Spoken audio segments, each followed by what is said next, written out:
Buenos días, gracias a vosotras en primer lugar por invitarme, por pensar en nosotras y en nuestro centro. Yo puedo hablarte de la filosofía del nuestro, básicamente porque nosotras empezamos con él antes siquiera de que se viera reflejado en ninguna ley.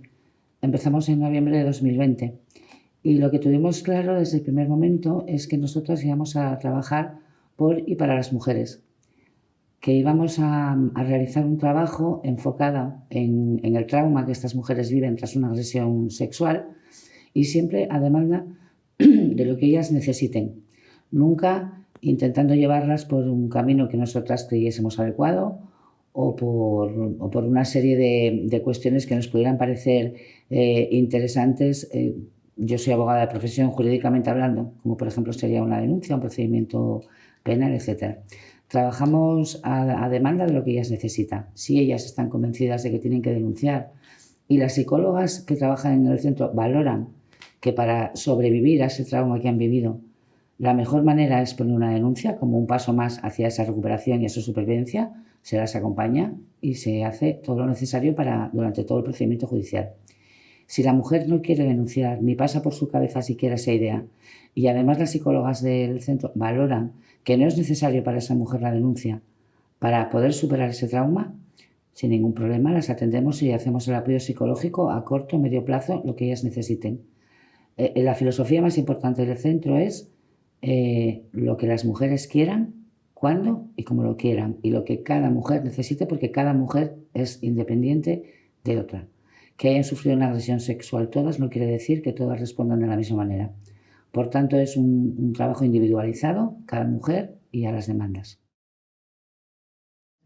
Sí, en realidad nosotras cuando abrimos el centro recibimos formación, el personal, el equipo que trabaja en el centro de crisis, siempre estamos en formación permanente y continua. Pero antes de empezar, en noviembre de 2020, recibimos formación y una de las personas que vino a darnos formación fue la coordinadora del centro de Toronto, que fue una de las que nos explicó un poco cuál era esa filosofía que ellas tenían y partían de ahí. Como sabes, los centros de crisis empezaron a los Crisis Rape Center, que es, mi pronunciación es fatal, pero bueno, me entendéis. Empezaron en Reino Unido y en Estados Unidos en la década de los 70 de la mano del movimiento feminista. Y ya en aquel momento se pretendía efectivamente que fueran a demanda de las mujeres y que lo que se hacía era acompañarlas en todo aquel proceso que pasaban para superar el trauma, para sobrevivir al trauma. Esa era su filosofía, la de esos centros, y de esa es de la que hemos bebido nosotras para crear este. Y como te digo, en nuestra propia formación pues vino gente primero nos formó también Bárbara Tardón con el trabajo que ellas realizaron junto con su compañera, el trabajo que realizaron de los centros de crisis, y además vino la coordinadora del centro de Toronto. Por lo tanto, yo creo que las fuentes de las que hemos bebido son muy claras y yo creo que lo hemos aprendido muy bien. Yo creo que buscan dos cosas fundamentalmente. Primero, ser creídas y escuchadas, y segundo, no estar solas. Yo lo que observo es el cambio en ellas en el momento en que yo les digo o en el que alguna de mis compañeras les dice: a partir de ahora ya no vais a estar solas nunca más, no vais a ir a ningún sitio más solas, les cambia completamente la cara, o sea, el sentir que no van a pasar por todo eso ellas solas. Muchas de ellas ni siquiera tienen el apoyo de familia ni de amigas o amigos, y el saber que van a tener personas que las apoyan detrás es muy importante. Y luego eso, el sentirse creídas, obviamente, y no sentirse juzgadas, porque nosotros estamos allí para acompañar, para apoyar y para ayudar, ni para juzgar, ni para, ya digo, empujarlas a hacer algo que ellas no quieren hacer. Los elementos a tener en cuenta, a ver, depende de la víctima, como te decía, porque no todas las víctimas son iguales ni reaccionan igual ante los mismos estímulos. Yo creo que una parte fundamental es el apoyo, el sentirse apoyada y el sentirse creída. Eso es importantísimo.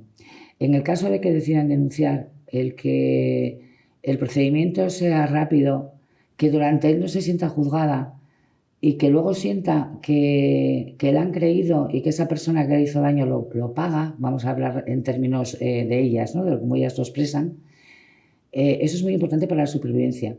Pero sin embargo puedo decirte que hay víctimas que consiguen sobrevivir y sobreponerse a lo que les ha ocurrido sin siquiera haber denunciado y sin siquiera notar, digamos, que ese que les hizo eso tan duro lo paga.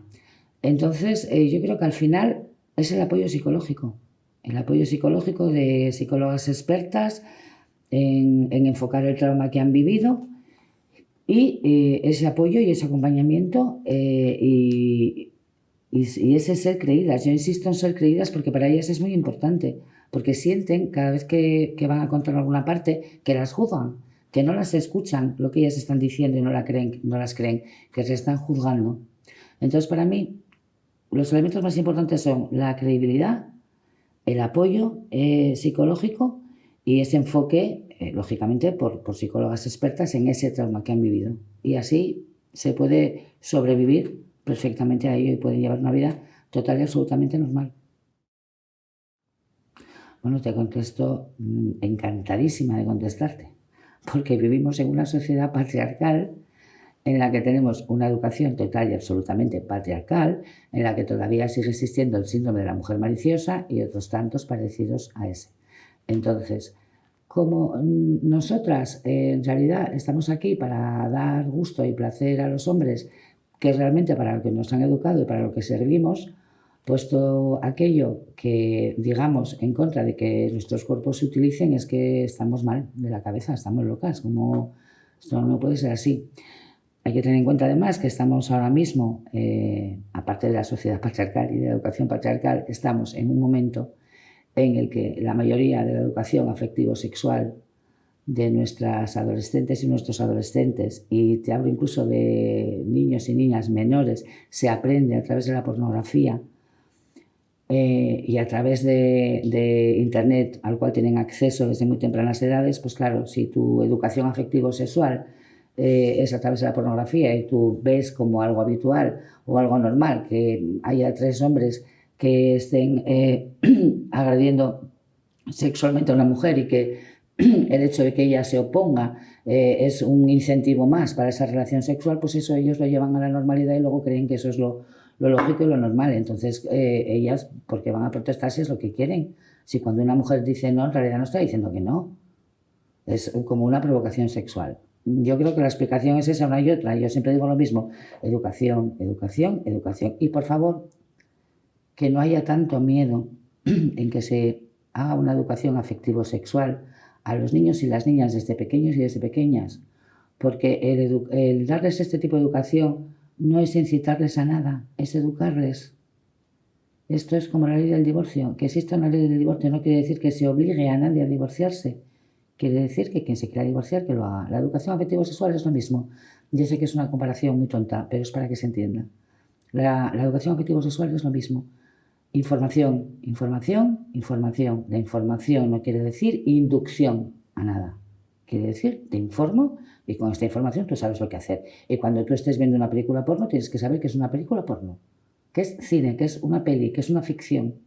Que no quiere decir que tú con tu compañera de colegio puedas hacer eso. Yo creo que es tan sencillo y tan complicado como esto que acabo de decir. Pues mira, yo por terminar un poco con esto último que estábamos hablando, que me parece la base de todo y el fundamento de todo, que es la educación, ya que estamos en un ámbito universitario, me parece muy adecuado. Yo creo que hasta que no haya una transformación social, que yo creo que es lo que persigue esta ley y es lo que en el fondo persiguen los centros de crisis, mientras no haya una transformación social en la cual el foco se ponga en el delincuente, en el agresor y no en la víctima, poco haremos. Mientras no haya una repulsa social totalmente unánime contra los agresores sexuales, no vamos a conseguir nada. Mientras sigamos viendo que se aplaude la puesta en libertad de un agresor sexual y se ponga y se insulte a una víctima por redes, mientras sigamos así, no haremos absolutamente nada, ni con centros de crisis ni sin centros de crisis. Lo que se necesita es una transformación social muy importante, que pasa, como dije antes, por la educación y pasa por una concienciación, que es labor de los centros de crisis y es labor de esta ley, lógicamente dotada de un presupuesto adecuado para ello, para educar y por favor que la sociedad se posicione y que se posicione ya en contra del agresor. La víctima no tiene la culpa nunca, nunca. La culpa siempre es del agresor. Mientras eso no quede claro, poco vamos a poder hacer, aunque lo intentamos, ¿eh? Y luchamos todos los días por ello, pero es difícil.